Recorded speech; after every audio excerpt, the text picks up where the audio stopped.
Welcome back to Smart Auto Fix. A healthy engine is the heart of your vehicle, but when things go wrong, the signs aren't always obvious. Determining whether an engine is bad, meaning it requires a major overhaul, or replacement, requires a systematic approach. Today, we are diving deep into a professional-grade diagnostic workflow. We will move beyond guesswork and use technical data to pinpoint internal mechanical failures. Whether you're inspecting a used car or troubleshooting your own daily driver, this guide will provide the expertise you need. Section 1. The Visual and Auditory Preliminary Check. Before reaching for specialized tools, a professional technician uses their senses. Start with a cold start. A bad engine often reveals its secrets in the first few seconds of operation. Listen for heavy mechanical thumping, which typically indicates worn rod bearings, or high-pitched metallic tapping, which points to valve train issues or piston slap.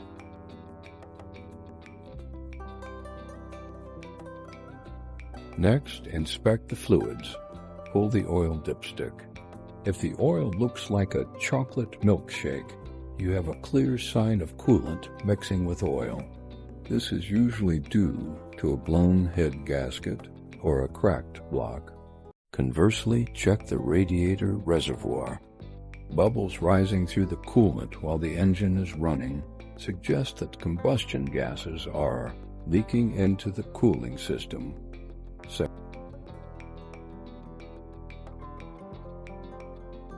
Section 2. Exhaust Smoke Analysis. The color of the exhaust smoke is a direct window into the combustion chamber. Blue smoke. This indicates that the engine is burning oil. This is often caused by worn piston rings allowing oil to bypass into the combustion chamber.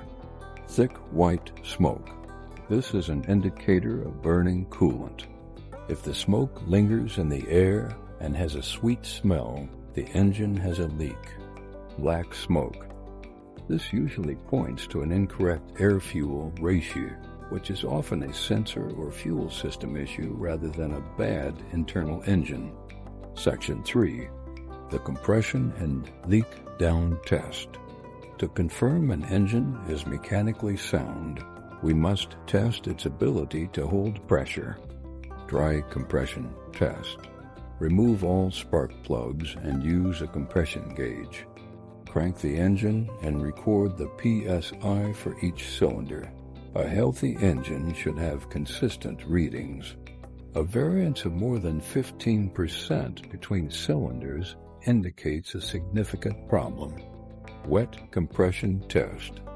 If a cylinder is low, add a tablespoon of oil to the spark plug hole and retest. If the pressure jumps significantly, the piston rings are worn. If it stays low, the leak is likely in the valves or the head gasket. Leak down test. This is the gold standard. By injecting compressed air into a cylinder at top dead center, we can measure the air escaping. If air hisses out of the oil filler cap, the rings are shot. If it comes out of the exhaust or intake, the valves are failing. Section 4. Oil pressure and metal contamination. A bad engine often suffers from low oil pressure due to excessive clearance in the main bearings. Connect a mechanical oil pressure gauge to the engine block. If the pressure drops below 102 psi at hot idle, the internal structure is compromised. Finally, perform a magnetic drain plug inspection. If you find glitter or large metallic flakes in the oil pan, this is evidence of catastrophic wear. Conclusion.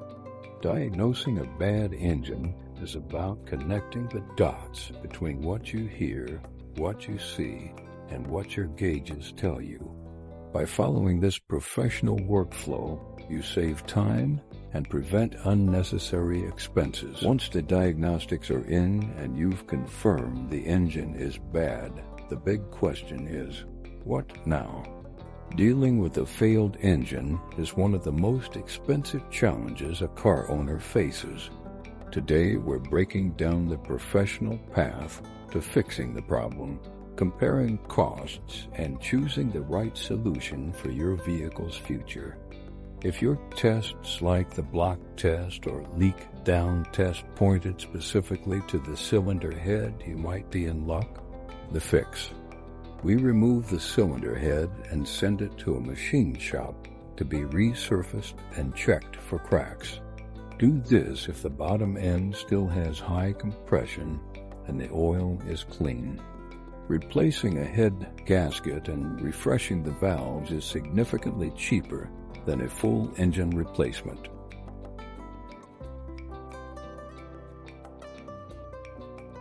When the damage is internal, like worn piston rings or rod bearings, a rebuild is an option.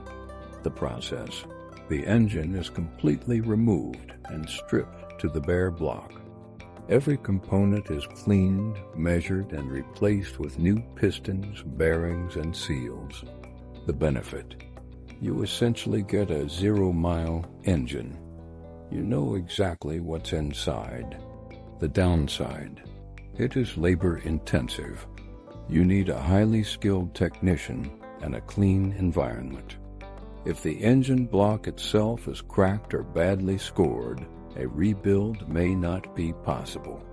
Often, the fastest way back on the road is a complete engine swap. Used engines, sourced from salvage yards. They are cost-effective but come with risks. Always verify the mileage and get a warranty. Remanufactured engines. These are built in a factory to original specifications. They are the most reliable option. They usually come with a 3-year warranty, but they are the most expensive. How do you choose? Follow the rule of 60%. If the repair cost exceeds 60% of the car's total market value, it is usually better to sell the car for parts or trade it in. The vehicle condition.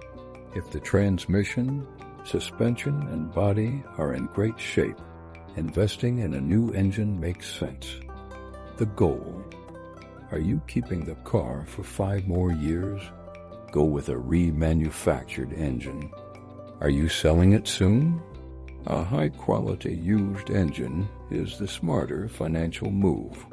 A bad engine isn't always the end of the road, but it starts with a smart decision today. Thank you for joining us at Smart Auto Fix. Knowledge is power. Keep your engine running right.